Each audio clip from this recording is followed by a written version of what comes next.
కూడా ఆపరేషన్కి పెట్టాం. ఈరోజు ఇవన్నీ చేసి చాలా వరకు కొంతవరకు రీచ్ అయ్యాం. ఇంకా చివరి ప్రాంతాల్లో రీచ్ కాలేకపోయాం. నాకు కూడా చాలా బాధ ఉంది.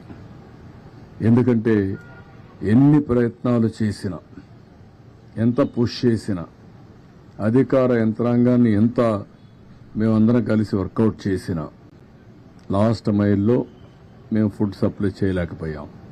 దానికి కారణం వచ్చిందంతా కూడా బిగినింగ్లో ఉండే వాళ్ళల్లో ఎమోషన్ రావడం, వాళ్ళకు కూడా అవసరం రావడం, అక్కడి నుంచి ఎక్కడికక్కడ వాళ్ళు ఫైట్ చేసి తీసుకునే పరిస్థితి రావడం, లాస్ట్ మైల్కి రీచ్ కాలేకపోవడం. ఎవరు పోయినా బిగినింగ్లో ఈ పక్క చేసుకుంటూ ఇటే రావడం జరిగింది. దీనివల్ల చాలా ఒక బాధ, మానవత్వానికి చాలా బాధేసే పరిస్థితి వస్తుంది. ఓసారి నిస్సహాయత, ఇంకొకసారి బాధ. ఎందుకంటే చాలా మంది ఈరోజు చూస్తే చాలా ప్యాథటిక్ స్టోరీస్. నేను సాయంత్రం మళ్ళీ వెళ్ళాను. నేను 6-7 సార్లైనా వెళ్ళుంటాను. నేను సకల విధాల ప్రయత్నం చేస్తున్నా. ఎట్టి పరిస్థితుల్లో లాస్ట్ మైల్కి ఇవ్వాలనేది నా యొక్క ప్రగాఢమైనటువంటి ఆకాంక్ష. ఎట్టి పరిస్థితులు చేయాలనే దృఢ సంకల్పం. కానీ ఎన్ని చేసినా చేయలేకపోతే ఈరోజు నేను చూస్తే ఒకసారి చాలా బాధేస్తుంది. ఒక అతను 1 సంవత్సరం అబ్బాయి తీసుకొని వచ్చాడు. తీసుకొని వచ్చి ఏడుస్తున్న దగ్గరికి వచ్చి, నా భార్య వదిలేసి వచ్చాను, ఈ పిల్లవాడి కోసరం, వీడిని బతికించుకోవడం కోసరం నేను భార్యను కూడా వదిలిపెట్టి ఇక్కడికి వచ్చాను. పలానా ఇంట్లో ఉంది, నా భార్యను తీసుకురండి అని చెప్పి ఏడ్చే పరిస్థితికి వచ్చాడు. ఒక పెద్ద ఆయనైతే వైఫ్, డాటర్, మా ముందరిని ఆ వైఫ్ పెయింట్ అయిపోయే పరిస్థితికి వచ్చింది. ఆవిడ్ని తీసుకురావడానికి సమస్యలు. ముసలివాళ్ళు నడవలేరు, బాగా వర్షపు నీళ్లు తడిచిపోయారు. తడిచిపోయిన తర్వాత బట్టలు కూడా లేవు, రోడ్డు మీద కూర్చునే పరిస్థితికి వచ్చారు. అవన్నీ చూసినప్పుడు ఎంత నిస్సహాయ స్థితిలో ఉన్నాం, ఎంత బాధాకరమైన పరిస్థితిలో ఉన్నాం అనే బాధ కలుగుతుంది. అందుకే ఈరోజు మళ్ళీ ఆలోచించాం. ఈరోజు స్పష్టంగా 32 డివిజన్లకి 32 సీనియర్ ఐఏఎస్ ఆఫీసర్లు పెట్టాను. అదే మరిగా 149 గ్రామ సచివాలయాలు కార్పొరేషన్లో ఉన్నాయి. 30 గ్రామ సచివాలయాలు రూరల్ ఏరియాలో ఉన్నాయి. 179 ఉన్నాయి.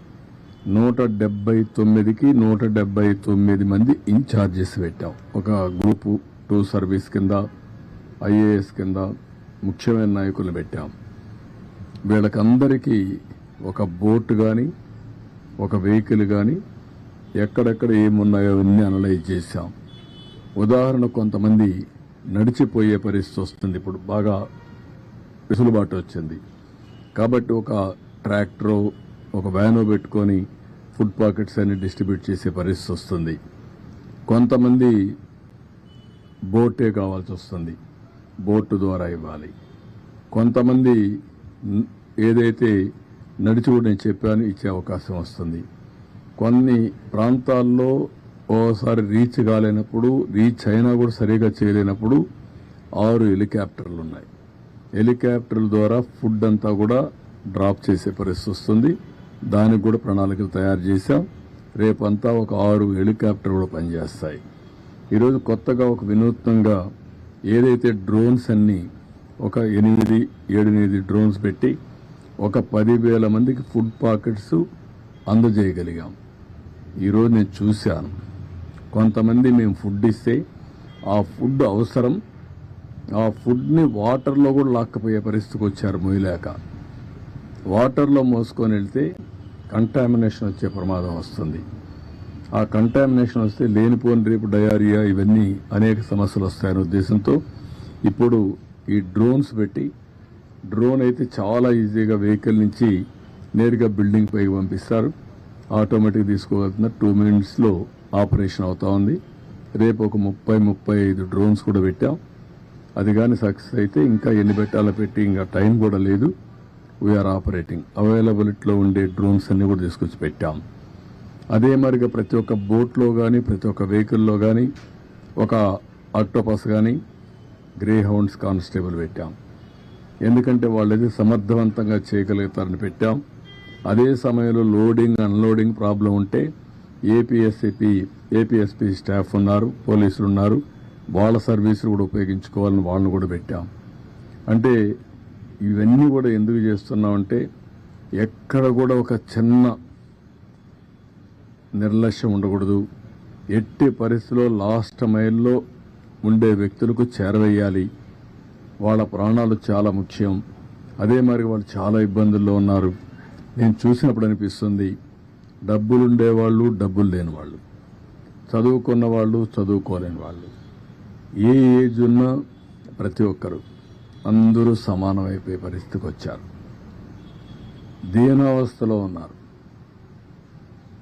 కడుపు నిండితే చాలని బాధపడుతున్నారు. కనీసం నీళ్లు కూడా దొరకకుండా నీళ్లు ఇస్తే అది అమృతంగా భావించే పరిస్థితిలో ఉన్నారు. అవి చూసినప్పుడు బాధ్యత పెరుగుతుంది. నేను ఆ మాటే చెప్పాను మా ఆఫీసర్లకు అందరికీ. ఈరోజు ఈ కష్టకాలంలో ఉన్నప్పుడు మనందరి మీద ఒక గురుతరమైన బాధ్యత ఉంది. మీరు ఆ పని చేయండి.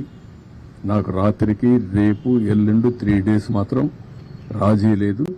0 టాలరెన్స్. అందరం కలిసి పనిచేయాలి. ఎక్కడ కూడా ఏమాత్రం కూడా అశ్రద్ధ వహించడం, నిర్లక్ష్యంగా ఉండడం, కష్టాల్లో ఉండే వాళ్ళతో మాట్లాడే విధానం కూడా చాలా ఇంపార్టెంట్. ఒకసారి ఎమోషనల్గా మాట్లాడతారు, హిస్టీరిక్గా మాట్లాడతారు. ఎందుకంటే నిన్నటి నుంచి భోజనం లేదు, కళ్ళ ముందర పిల్లలకు భోజనం పెట్టలేకపోయారు, పేషెంట్లుగా ఉండే పేరెంట్స్ను చూసుకోలేకపోయారు. అవన్నీ చూసినప్పుడు ఎవరికైనా కోపం వస్తుంది, బీపీ పెరుగుతుంది, ఆవేశం వస్తుంది. అలాంటి సమయంలో మనం వాళ్ళని సముదాయించాలి, ఎప్పటికప్పుడు వాళ్ళకి గౌరవించాలి. వాళ్ళు గట్టిగా మాట్లాడినా మీరు వాళ్ళని ఏ విధంగా మెప్పించాలనో మెప్పించి మనం ఏం చేయాలనో చేయాలని చెప్పి కూడా చాలా స్పష్టంగా చెప్పాను. మా వాళ్ళు కూడా చేస్తారని చెప్పి ఆశిస్తున్నా. నేను సర్వేలు కూడా కండక్ట్ చేసుకుంటున్నా. ఎక్కడికక్కడ ప్రజాభిప్రాయాన్ని మేము ఇచ్చినట్టు చేరాయా లేదా అని కూడా అడుగుతున్నాం. దానివల్ల కూడా నాకు సమాచారం వస్తుంది. ఆ సమాచారాన్ని బేస్ చేసుకుని మళ్ళీ అక్కడ పంపించవలసిన నిత్యావసర వస్తువులన్నీ పంపిస్తాం. ఇది phase 1లో మేము చేసే కార్యక్రమం. ఇది అయిన తర్వాత ఎక్కడికక్కడ శానిటేషన్, ఇప్పటి నుంచే శానిటేషన్ పైన కూడా శ్రద్ధ పెట్టాల్సిన అవసరం ఉంది. కొన్ని ప్రాంతాల్లో ఒకరిద్దరు చనిపోయారు కూడా అంటున్నారు. దాన్ని కూడా, ఎందుకంటే నిన్న ఈరోజు ఈ నీళ్ళల్లో ఓసారి బయట వచ్చినప్పుడు కానీ అలాంటప్పుడు ఒకరిద్దరు చనిపోయి ఉంటే అవన్నీ కూడా అకౌంట్ ఫర్ చేయాల్సిన అవసరం ఉంది. దానిపైన కూడా శ్రద్ధ పెడతాం.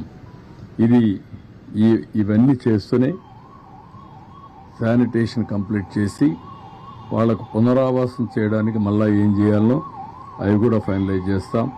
దాన్ని కూడా తొందరగా కంప్లీట్ చేసి ఈ టీంతోనే టోటల్గా మళ్ళీ వాళ్ళకు ఒక నమ్మకం ఇచ్చి, మళ్ళీ ఒక భరోసా ఇచ్చి వాళ్ళందరినీ కూడా ఏ విధంగా ఆదుకోవాలని ఆదుకున్న తర్వాతనే ఇక్కడి నుంచి కదలబోతున్నాం. ఇది ఈరోజు కార్యక్రమం.